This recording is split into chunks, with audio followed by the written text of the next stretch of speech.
Apologize, I just forgot to start the recording. So basically we are doing a example of evaluation research, basically designing everything from the ground up using something that we're doing in-house at the department. So here's what we got so far. To evaluate what our goal is to evaluate whether the de-escalation training model is effective at number one, reducing use of force, especially lethal force, as well as reducing the arrest rate for non-compliance. Okay, basically reducing things like disorderly conduct, resisting arrest charges, things of that nature. All right. Any other potential things we could be looking for to see if this thing is effective?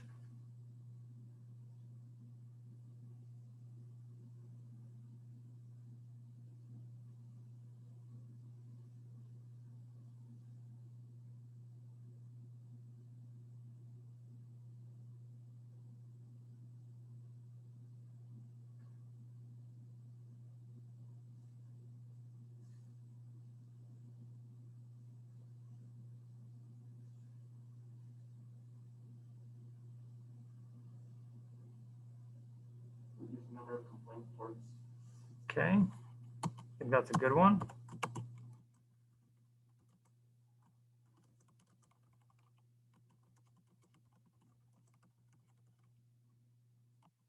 I'm going to add one in so we can move on.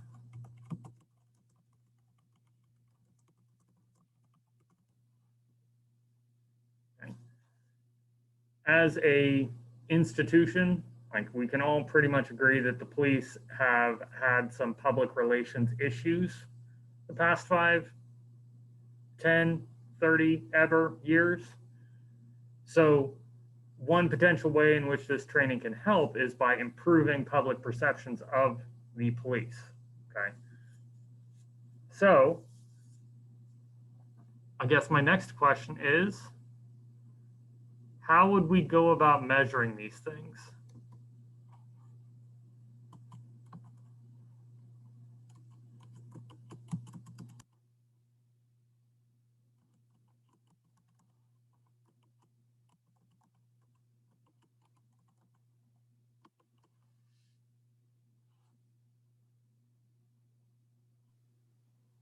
Or reduce the use of force? Could it be like those trainings and stuff that we talked about? So what do you mean the trainings? If we were to implement them, like, or what are you asking for, like measures? What does that mean? I'm asking, like, how would you measure use of force?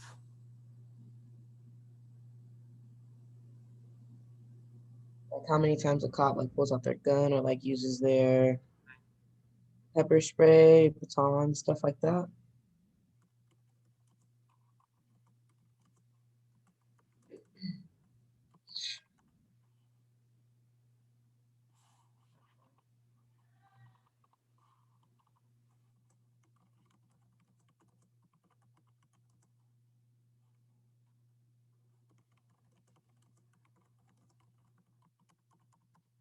Okay, so you mentioned lethal force, threat use,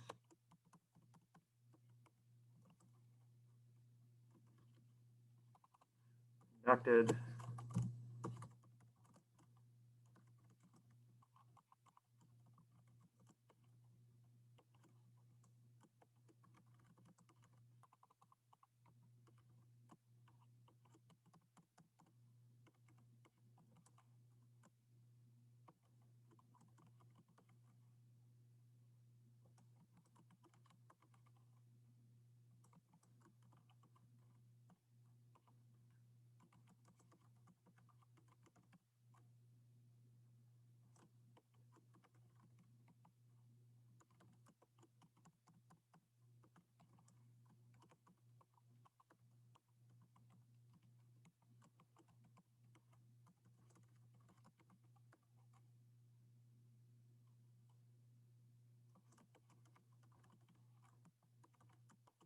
Okay, all that makes sense?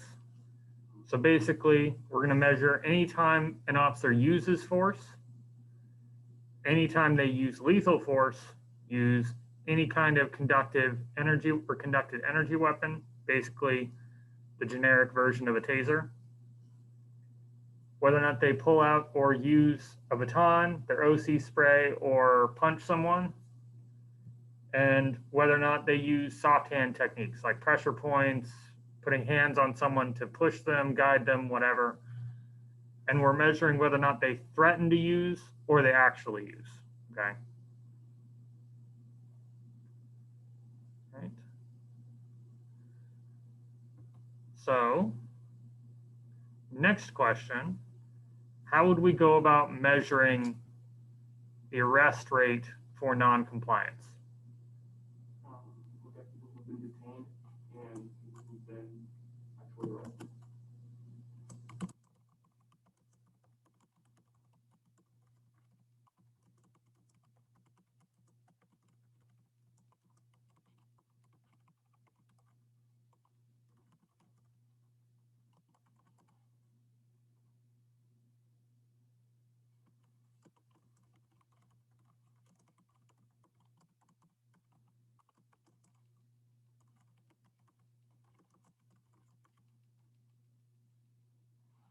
Okay, so these are pretty self-explanatory at this point. We're looking at the number of people who have been detained or arrested for very specific things. And these charges are going to be related to whether or not the police are doing this because the person is not complying in the first place, or they're doing this because the officers are arresting them and then they're continuing to resist. Okay. So we need to account for both because people tend to resist if they're being arrested. Okay. But they're also going to just flat out non-comply with officers, even if the officer isn't asking anything too egregious. Something like, hey, pour your beer out, you're 19 years old. Okay, the officer is basically saying, like, I've stopped you for MIP, I'm not going to give you this ticket, but if you continue to resist, now the charges are coming out. Okay. Same thing with of complaints.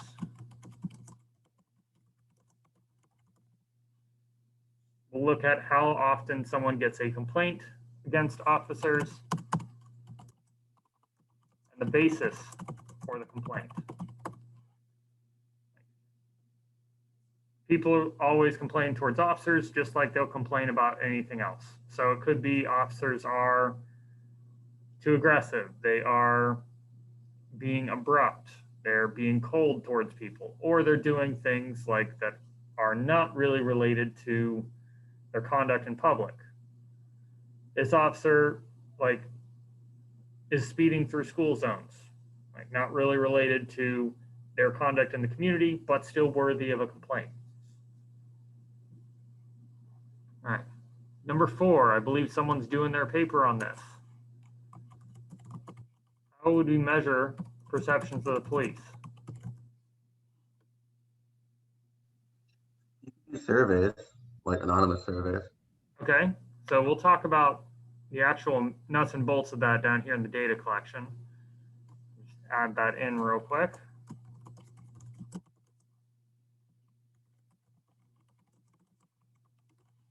Survey of perceptions of police. Any particular measures, scales we're looking at?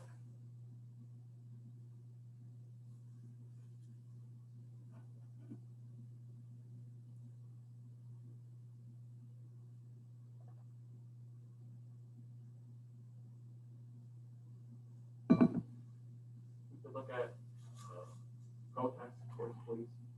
Okay.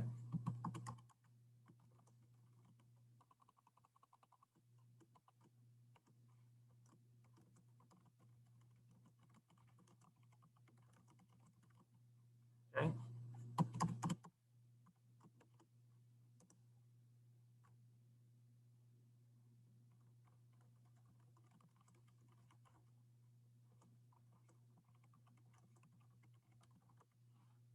two big factors in people's perceptions of the police are things like procedural justice, both if they've experienced an encounter with the police, like they've been pulled over or they've called the cops or something, and the police have acted procedurally just, or just in general, do people perceive the police act like this? Okay, that is directly related to perceptions of police legitimacy. My arrow.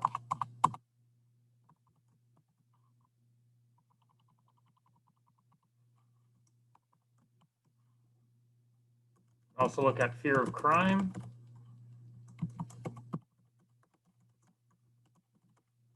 Or collective efficacy. Right? So what do we think is going to cause improvements in these or changes in these?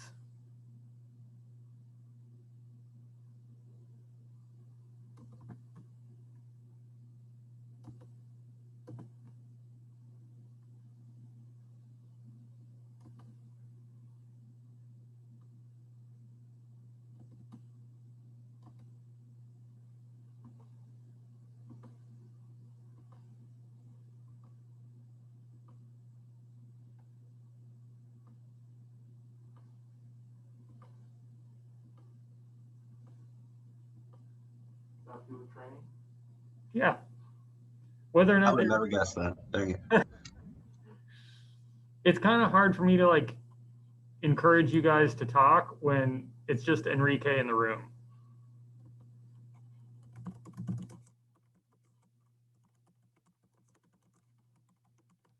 Okay, whether they received the training or not. Okay, what other things do you think could affect these things up here?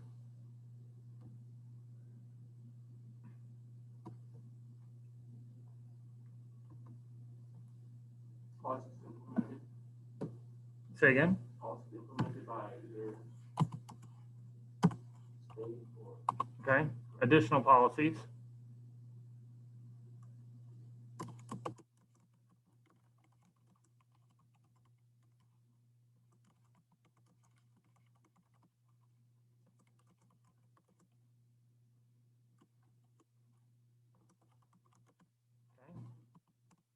What else? Anything about the officers or the community or anything like that?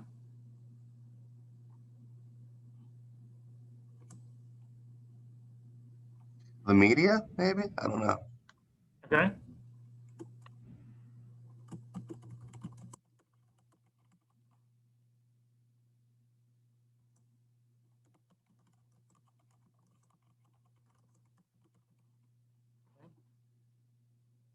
officers see themselves.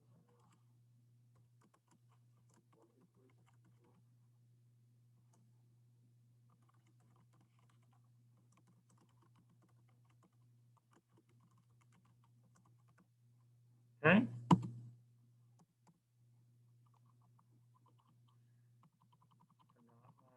Apostrophe.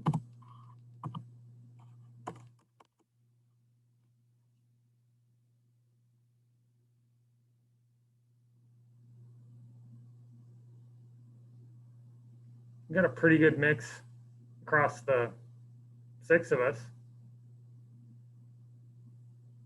And not so much on one area, but pretty decent in the others. Are officers avoiding? Say again? Are officers avoiding issues? Okay. How would you, like, what do you mean by avoiding? Like, because their numbers of stops have gone down just because they don't want Okay. to deal with it. Proactivity.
Okay, since I gave you the answer on demographics, how do you think age or race or gender or education would affect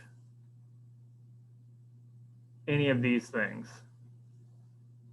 An older officer isn't willing to chase down Okay, so older officers may be less willing to use, I'm guessing, let's call it a pursuit tactic, and they may just say, okay, well, I'm tasering this person because I don't feel like chasing them.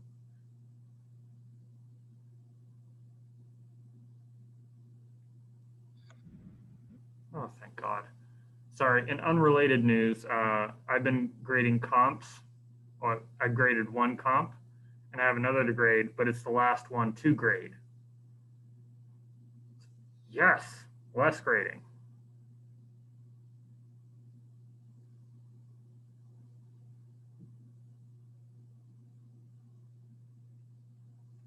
So age, younger officers may be more willing to use something like soft hands or passive restraint, or they may be willing or more willing to use baton or closed hand technique, while older officers may just say, well, fuck it, I'm not punching this person, I'm just going to use my taser.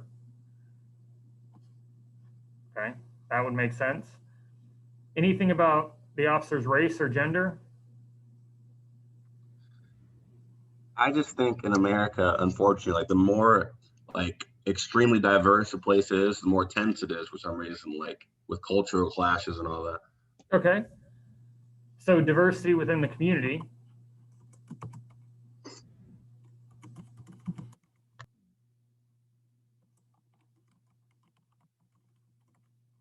I mean, that's not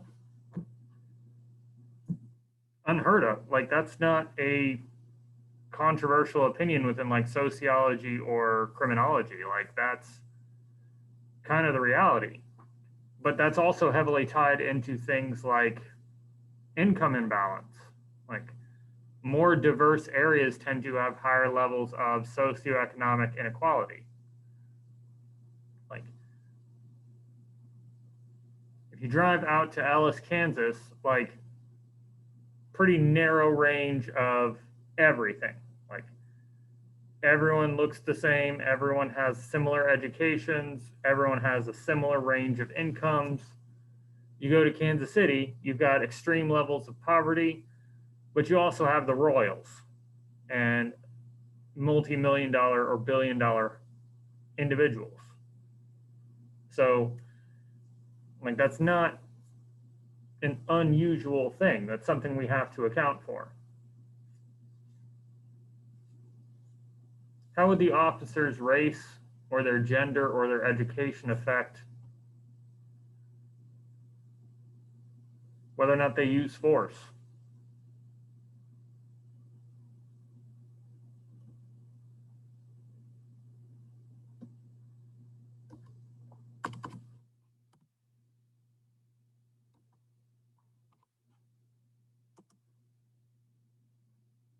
If they're newer, like maybe if they're like a rookie or first couple years on the job, maybe they're more anxious and tense about things, so they react differently and sometimes maybe overreact. Excellent. That's something I left off. Good job.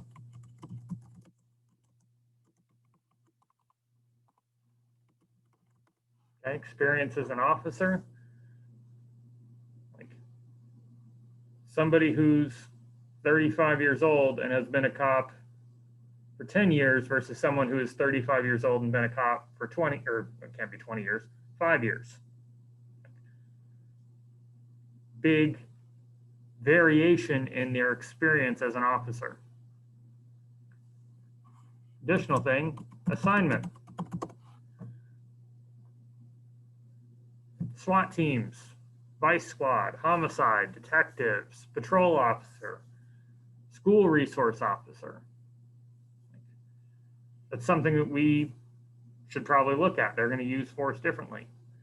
Hopefully, a school resource officer is not using as much force as a SWAT officer. Crossing our fingers that there are no SROs who use force that much.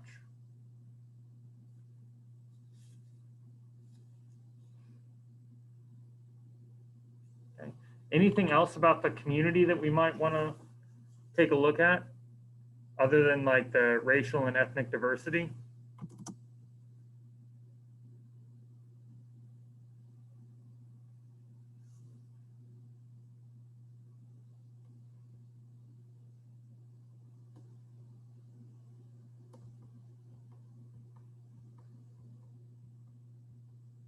Age, race, gender, faith.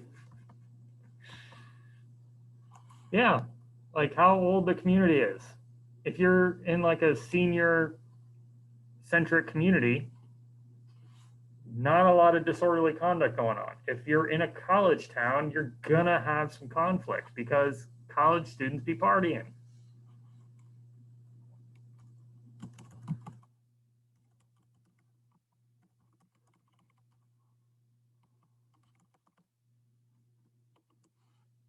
Additionally, when we're looking at stuff that's like community characteristics, we also have to count for things like income.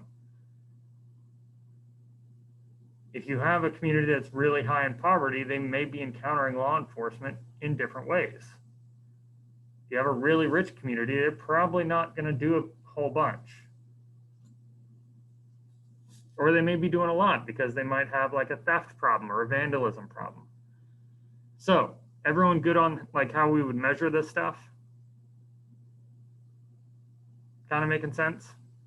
I know this is a bit review, but we're going to get to the parts that are going to be like directly related to things we talked about on Tuesday.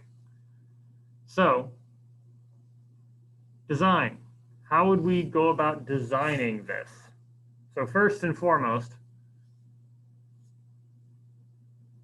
I'll give you a little bit of background on what this regional training center that Tammy and I are working on is supposed to do.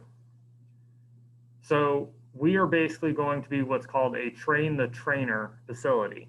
So departments are going to send officers to Fort Hays for a couple of days, maybe a week, and we are going to train those officers, and those officers are going to go back to their department and train their department.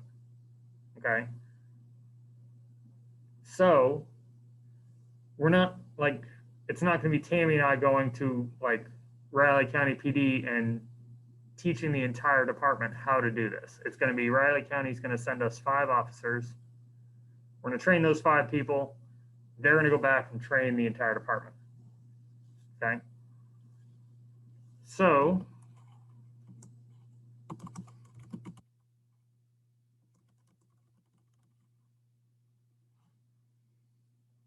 do you think we should use random assignment to receive training?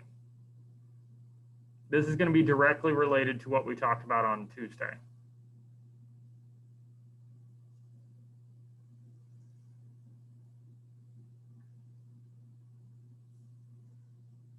Well, I think if we use random assignment, we could get like officers who don't struggle at any of these areas. So maybe it'd be harder to tell if they're improving or not.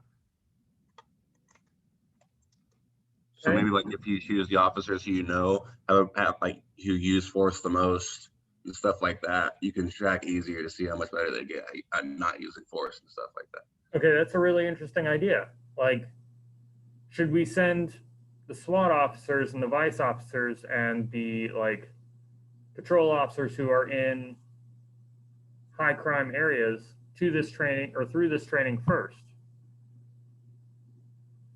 Like,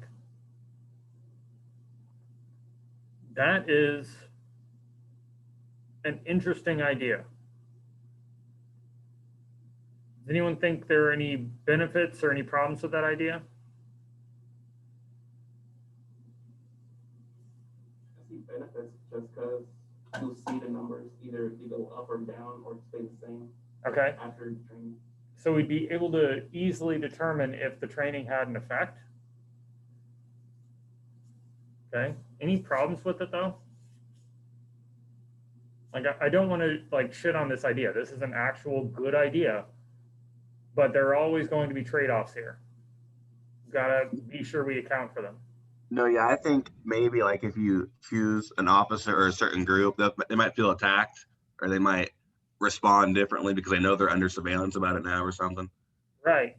Have I told you guys about the Hawthorne effect? It's nearly a law of social psychology. Like that's how well supported this is. It basically says that if someone knows that they're being watched on a certain thing, they're going to do better at that certain thing. So if an officer knows that they're getting a use of force training and they're not supposed to use force as much, they're going to reduce the number of times they use force, regardless of whether or not the training is effective. Okay? So like that's one of the big things that we have to deal with when it comes to training police officers or corrections officers or whoever, because they know that they're being watched. Okay. When it comes to like training officers who like maybe think that they are, or that departments think are at risk for using force more often, not saying using force improperly or unjustly or anything, but just like they're more likely to use force by virtue of their assignment or their specific training, like they're a SWAT officer or something.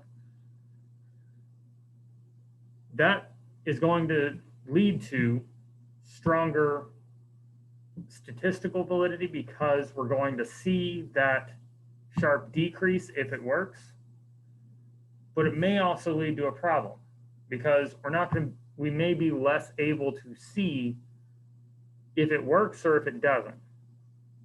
Okay, reason being with that, there are certain situations where officers kind of have to use force and they can't de-escalate. Okay, situation in Dallas 5 years ago where someone was shooting at police officers, or the situation in Las Vegas a few years ago, someone just randomly shooting into a crowd. Like officers cannot really de-escalate in that situation. So if we're focusing on the high likelihood of using force, there are going to be situations where this training was not going to work anyway. All right. But also, like, if we're focusing on officers who are SWAT officers, like, again, they don't have a lot of opportunities to de-escalate. So it may not be the most practical training for these types of officers. Making sense? Like, again, this is not a bad idea of training officers who are the most likely to use force on how to do this specific training. Just saying there's going to be a trade-off. I don't think we answered whether or not we're going to randomly assign officers to receive the training.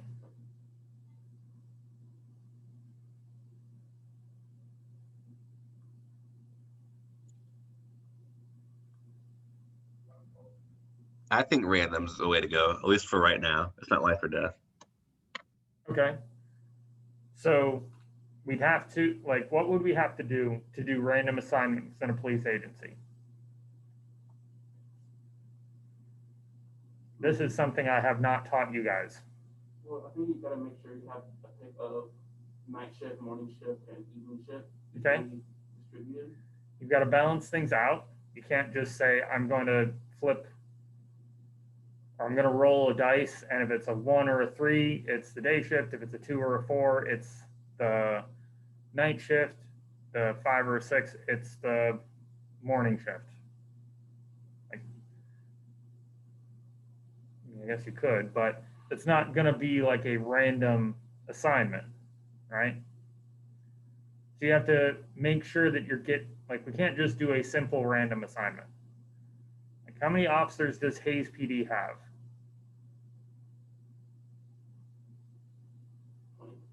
Okay, let's make it even across 3 shifts, 21 officers, 7 officers per shift, 2 officers assigned per night. Guessing, okay, I should have an idea of how many officers, like I should know, I'm the police expert, I should know how many officers work for Hayes PD, but I don't. So each of these officers should have a equal probability of getting this training, accounting for their shift and their assignment, right? Something that I mentioned a little bit on Tuesday was the idea that we have to make sure that not only are we including enough officers across the different shifts and assignments and everything, but also that we are minimizing their exposure to the untrained group. Okay. Reason we need to do that is because that untrained group is serving a purpose. They're not just untrained for shits and giggles. They're, remember the term counterfactual? They are what would have happened had the officers not received the training. Okay. Again, random assignment is obviously the way to go if we can make it work. Right? A design that may be an option is something called, and your book is not going to talk about this, and very, very, very few criminal justice articles are going to do this either, or criminal justice studies, is what's called a stepped wedge design. Okay. Basically, how this works is the agency sets up a training schedule. Okay. And like, let's say 6 classes. All right. So a stepped wedge design basically says, all right, we've got 6 months. Each class is going to be taught once a month. Okay. So we're gonna have 6 months. We got 6 groups.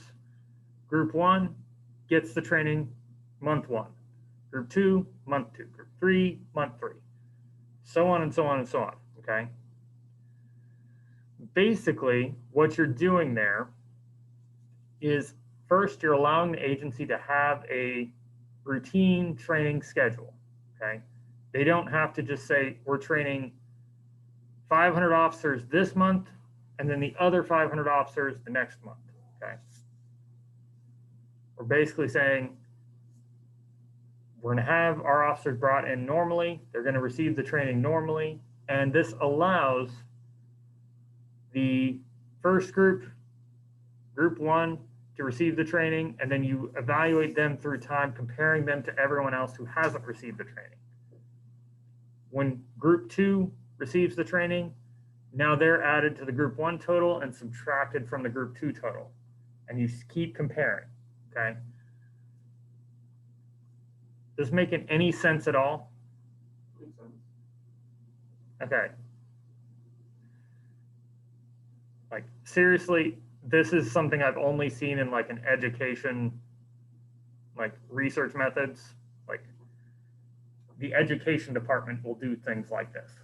This is very, very rarely done in like a criminal justice or medical or sociological research, because it's very, very rare like that we need to do this. Okay. So that stepped wedge design is something that we might be able to do, might be able to pull off.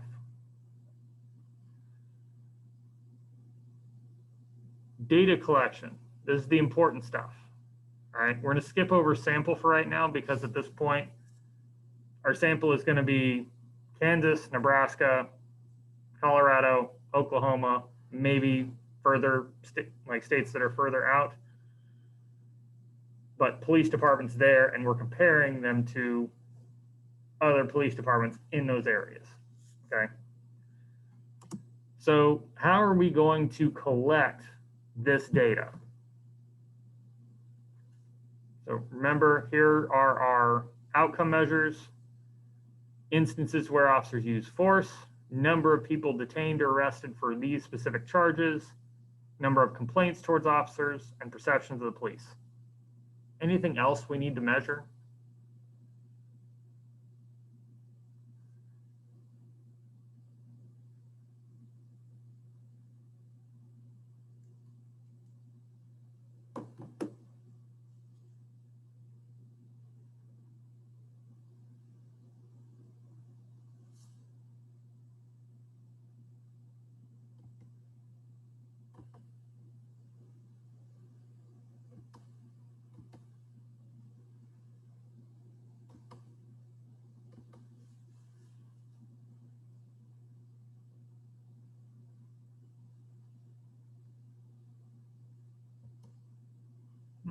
Sorry.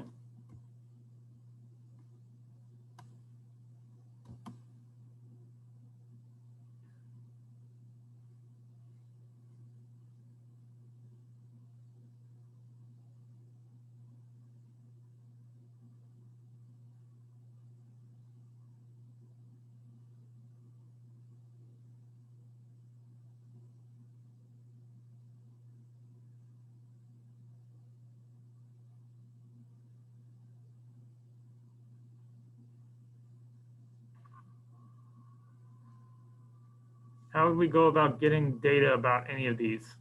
Other than number 4, we said we're going to use a survey for that. Arrest logs, Okay, reports, so arrest logs and reports, what kind of data is that?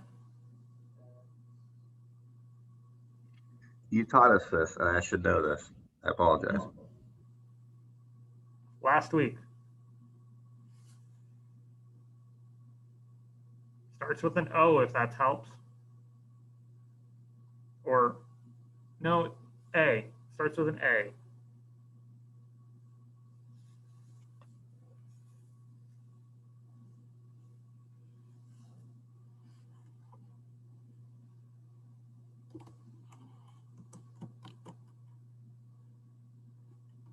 I want to say A. No, I don't. I give up. What's another way of saying department?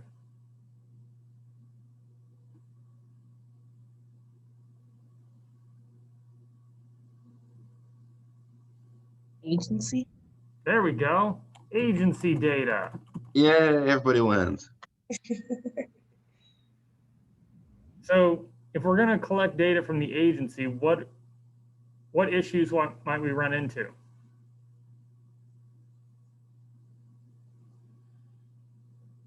Would it only be like for that place instead of as a whole, what we're actually looking for? Yeah, like literally each of these agencies are going to have different ways of collecting their data. They're going to have different definitions. Like disorderly conduct is typically defined within a department policy. Like what can you arrest someone for disorderly conduct or resisting arrest? That's going to vary based on the agency or the state or the county or whatever. Departments may also have different types of force that they can use. Some departments don't have tasers, some don't have batons or OC sprays. Some don't consider putting someone in handcuffs a use of force. Other departments do. A baton strike could be considered a lethal force option if it's directed at someone's head. Tasers can kill people.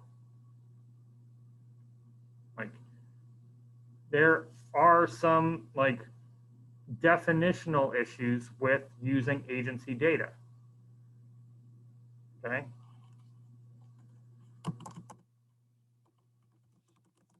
Force reports, pull complaints, officers, comparing trained officers.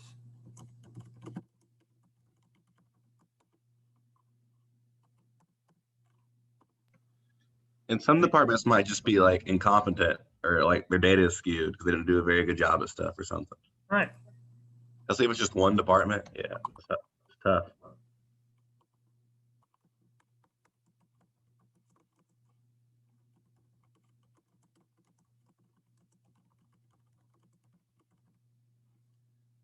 Departments may not like have electronic records. They may make officers fill out use of force reports by hand, which is something I'm actively dreading. Okay. Same with complaints. They may not have an electronic complaint system. People may have to travel to the department to fill out a complaint.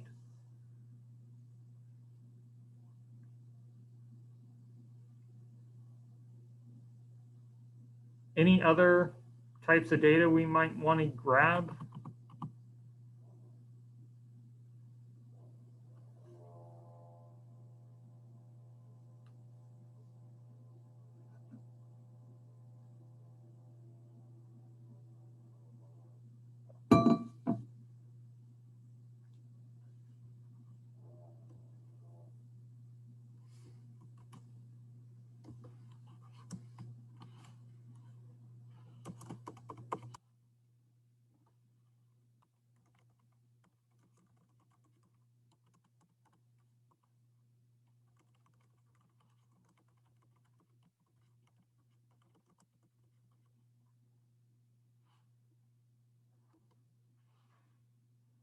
How would we make sure that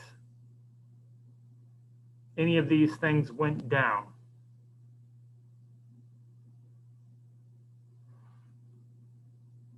We'd have to have a before data too. Exactly.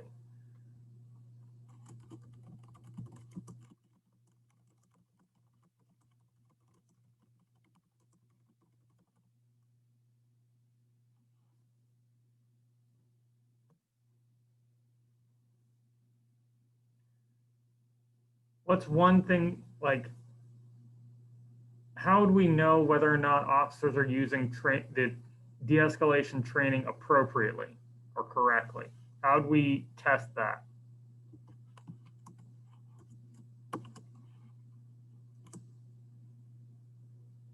Something we did last week related to video games. Watched a video on it concerning books.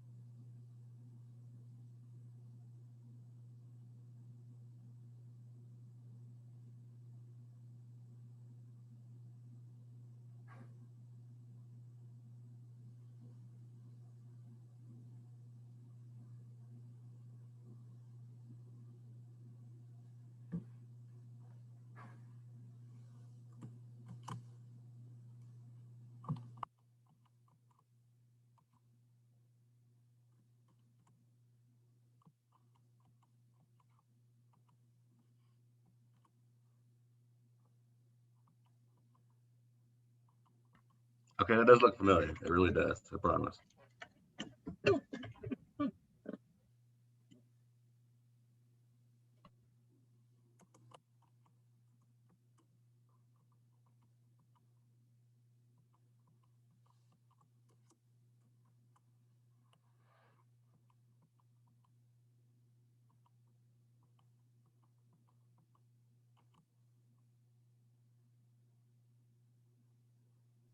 Can we buy a vowel? I am not going to be able to put the vowels in there. Oh, dang it. Okay. If it was like, if we could actually play Hangman on the board, I could do it, but I don't think I can remember the exact place for all these things.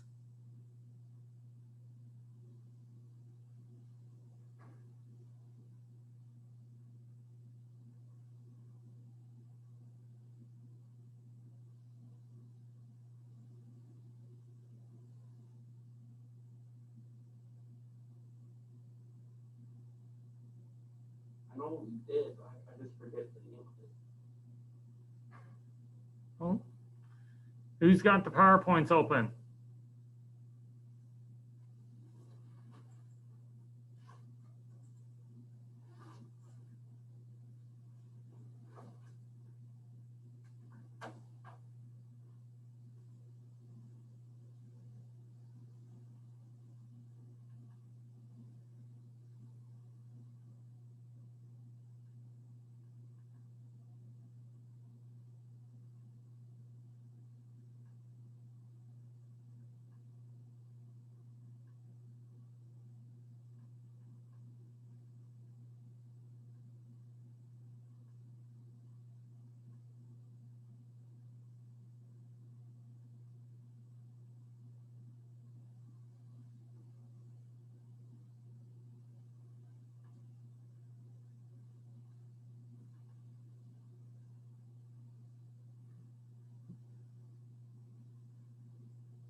This right here would be how we would get the data.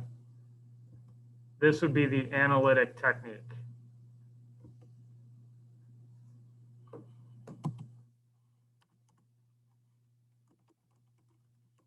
Is the last part cause analysis by any chance? What analysis? Cause analysis? Is it the last part? Not Or cause, crime? Crime maybe? not crime analysis.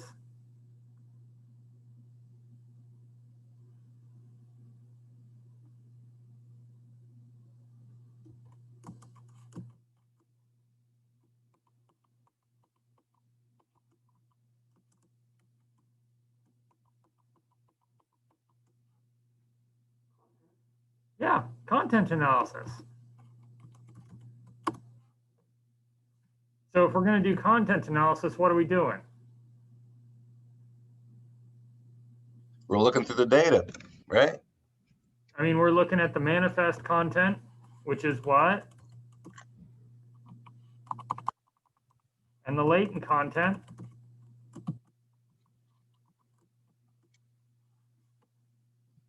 Is the manifest caught in the raw data? It's like what's right there. So manifest is specific concepts.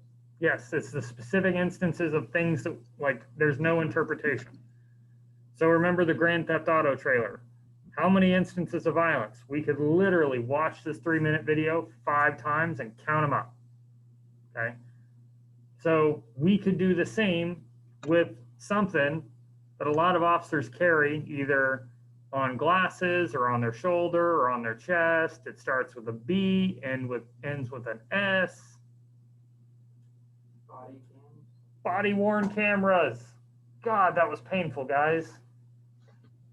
Oh, I would have never guessed that. BWCs, that's body worn cameras. That's the abbreviation. I would have said the species body cams. But like we could like get body cam footage of the officers. See if they're using these techniques. Manifest content. Was force used? Was there an opportunity for de-escalation? Yes or no? What technique or what personality does this person exhibit? Because that's what the training is. It's a personality-driven de-escalation training. All right. Also, I know Hayes doesn't have body cams. Would what's called record voice recorders work too? Voice recordings, yeah. Dash cams, any kind of cameras. Like a lot of departments don't have body cams yet, but pretty much every department has a dash cam on their cruiser. Most stops occur by officers who are in patrol cars, so we look at the dash cam footage and the mics or listen to the microphones, trying to gauge whether or not they're using this correctly. Making sense? Last little bit. I'm sorry for making you guys like remember shit before the exam, but you're gonna have to remember some shit. What are the ethical issues here?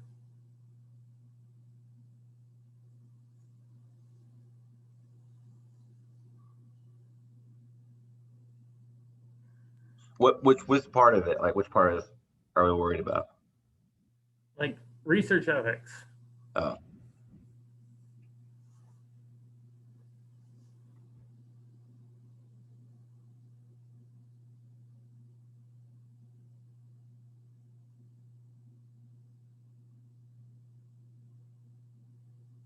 That this may or may not lead to an increase of use of force. Okay, so first and foremost, there's no guarantee that this training is going to reduce use of force. It could make it worse. Okay, so that's exposing the community to increased dangers from law enforcement, is increasing the likelihood that an officer is going to get injured.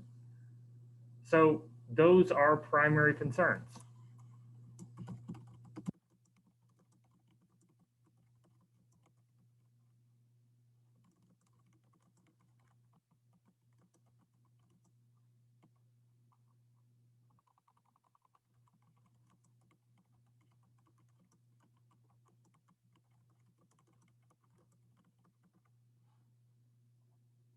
What other ethical concerns might there be?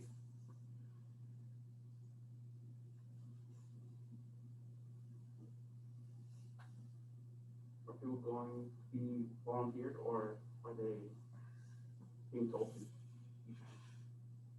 I mean, the training is not voluntary at the department level. The department basically says you're getting this training. So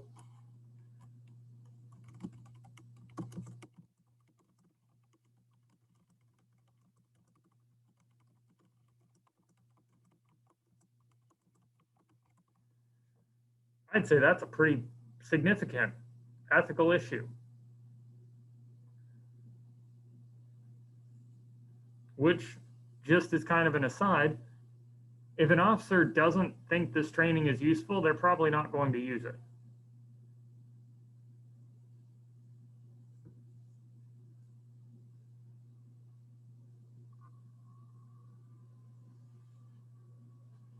We're asking for a lot of information, aren't we? Any concerns you have getting that information? I guess like the method of it, like how can you, like maybe some of it's private. Okay. Arrest records are private. Well, actually, no, they're public.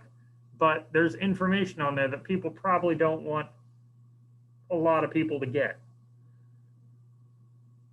Officer information is private. Like, that is something that is considered like private information. The officer who used force or made the arrest may be a part of the arrest report, but depending on the department policies, it may not be included.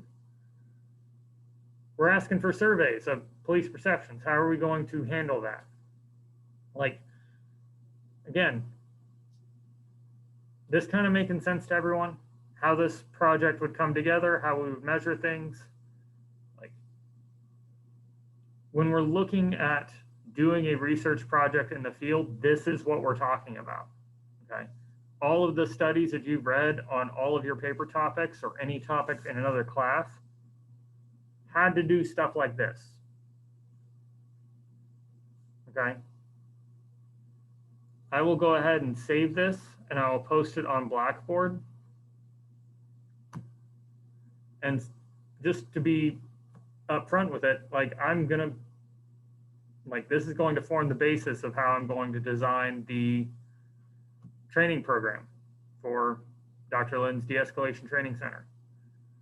So, like, hopefully in a couple years' time, ideally speaking, everyone has graduated, but you will be able to look back on this and see, I guess, your work. And put a little names on the bottom of it, like dedicated to areas where you can Yeah, I'll put it in there. that. Making sense to everyone? Anyone have any questions, concerns?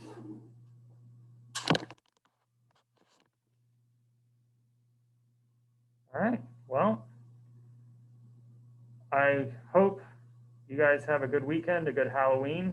And again, Tuesday's class is optional.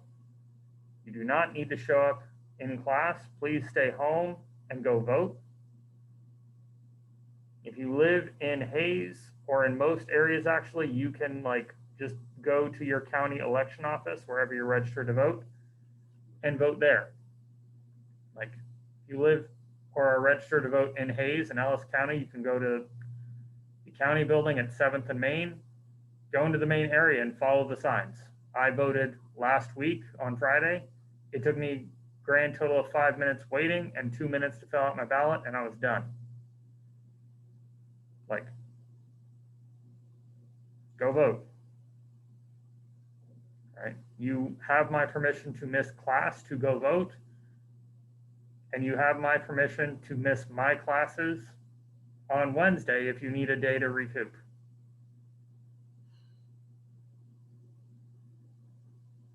All right, I will see you guys